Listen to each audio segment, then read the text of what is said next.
A lot of people may not know this, but since 1969, Minnesota taxpayers have been directly subsidizing private schools. The current law allows for a per-pupil subsidy for transportation of $550 to $600 and aid per pupil for textbooks, nurses, and counselors for $540 a year. That's a total of up to $1,140 per pupil. Statewide, the subsidy amounts to $109 million a year. Some small private schools like Ascension in North Minneapolis say the subsidies are keeping most of their 300 kids enrolled. Governor Tim Walz, facing a looming $6 billion budget deficit, wants to eliminate these subsidies.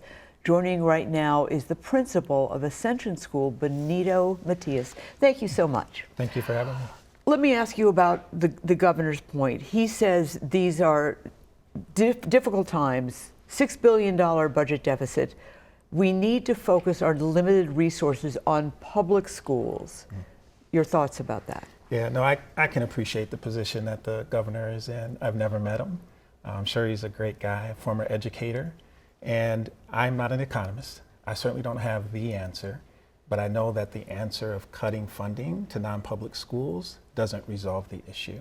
And for a state that has for decades had a significant disparity between the academic success of our scholars of color compared to their white counterparts, for decades, to talk about how we've had since 2020 a significant deficit in terms of attendance for scholars, to then turn around and say that we can't support them getting to and from school each day, is a difficult proposition. Okay. Let's talk about your schools. There's a consortium of 4 Catholic schools, and we've got a map that shows where they are. 700 students total, 91% are minority, 72% are below the poverty level. Could these kids still attend your school? Most of these kids attend your school without the subsidies.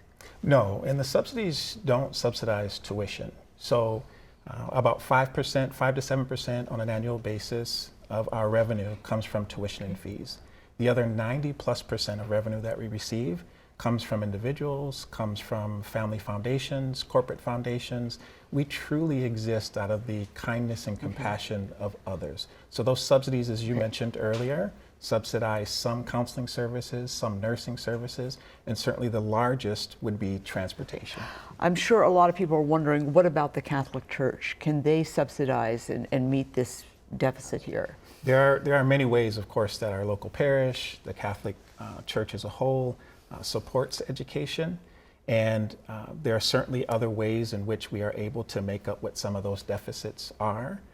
But at the end of the day, the state of Minnesota made a commitment to all students in the state of Minnesota over 70. Well, back in 1969 and the 70s, yes. Exactly, over 50 years ago. And what that commitment was to provide what's considered essential services to all scholars. How about an income limit on these subsidies? So you would limit these subsidies for people over a certain income? I think all things should be on the table. At the end of the day, I mean, wouldn't that help? Because obviously so many of your kids are well below the poverty line. I would imagine that would be helpful. I think having a conversation about what some of the possibilities are above and beyond simply completely cutting that support for scholars would be a direction that I would hope that legislators would be interested in pursuing. Okay, and we've got some pictures of some of your kids at the school in North Minneapolis. They're your pictures. We're going to use them because I thought they were so really charming. Your kids, these kids are blossoming and thriving in your school environment. Is that something, do you think they can translate to other schools? We have many great public schools here in Minnesota. Yeah, we have zero desire to be in an adversarial relationship with other educators.